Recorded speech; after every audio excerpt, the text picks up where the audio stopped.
वज़ीर-ए-आज़म पाकिस्तान इमरान खान साहब ने इफ्तिताह किया था मोटरवे का। तो ये हम अभी मनसेरा इंटरचेंज से एंटर हुए हैं बेदरा चौक से। ये अभी हम जा रहे हैं, देखें।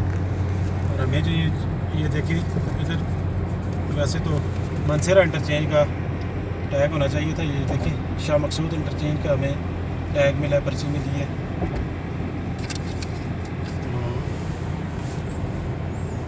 इसका क्रेडिट मियां मोहम्मद नवाज शरीफ साहब PMLN और जनरल मुशर्रफ साहब को जाता है, और इफ्तिताह का क्रेडिट इमरान खान साहब को जाता है।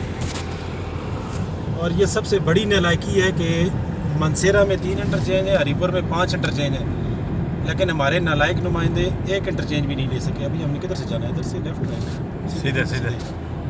एक इंटरचेंज भी नहीं ले सके। अभी अगर एबटाबाद के पास इंटरचेंज होता तो हम